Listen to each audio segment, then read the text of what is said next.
Hi my families எல்லாரும் எப்படி இருக்கீங்க? எல்லாரும் ஹெல்த்தியாக சாப்பிட்டு ஹாப்பியாக இருங்க.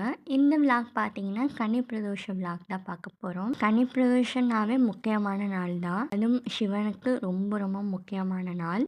இந்த விலாக் தான் இன்றைக்கி ஷேர் பண்ணியிருக்கேன். ரெசிபி டிப்ஸும் வந்து ஷேர் பண்ணியிருக்கேன். மறக்காமல் வீடியோவை ஸ்கிப் பண்ணாமல் பாருங்கள். நம்மளோட சேனலை ஃபர்ஸ்ட் டைம் பார்க்குறீங்கன்னா மறக்காமல் சப்ஸ்கிரைப் பண்ணிடுங்க மக்களே. வாங்க விலாக்குள்ளே போகலாமா?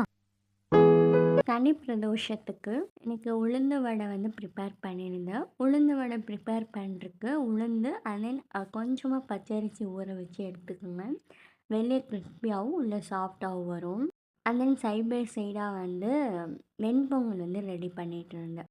சிவபெருமான் வந்து விஷத்திலிருந்து விடுபட்டு அந்த நாள் வந்து சனிக்கிழமை. அதனால தான் பிரதோஷம் வந்து கொண்டாடப்பட்டு வருது. சனிக்கிழமை அப்படிங்கிறங்காட்டிக்கு சனி பிரதோஷம் வந்து ரொம்பவுமே இம்பார்ட்டன்ட் நாளாக இருக்குது. கிளைமேட்லாம் சூப்பராக இருந்துச்சு. வெளியே அப்படியே மழை வர மாதிரி இருந்துச்சு. அண்ட் பப்பீஸ்க்கெல்லாம் கூப்பிட்டு அதெல்லாம் வந்தாங்க. அதுக்கப்புறம் எனக்கு ஒரு பார்சல் வந்து வந்துருந்துச்சு. ஹாலில் வந்து புத்தா மாட்டலான்னு சொல்லிட்டு பிளான் பண்ணியிருந்தேன். அதுவும் வந்து அன்பாக்சிங் பண்ணி பார்த்துருந்தேன். சூப்பராக வந்துருந்துச்சு. அண்ட் தென் உளுந்து வடை வந்து ப்ரிப்பேர் பண்ணி வச்சுட்டேன்.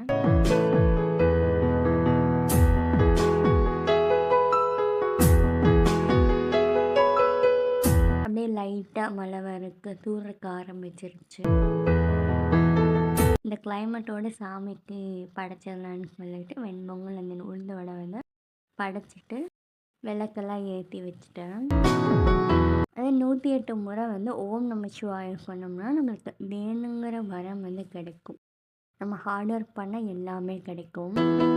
அண்ட் தென் பப்பீஸ்க்கும் வந்து சாப்பாடெல்லாம் படைச்சாச்சு. அப்படியே மழையோட இந்த விலாக் வந்து முடிச்சுக்கிறேன். ஸோ உங்களுக்கு என்ன கடவுள் பிடிக்கும்னு சொல்லி மறக்காமல் கமெண்டில் சொல்லுங்கள். நாளைக்கு விலாகில் சந்திப்போமா?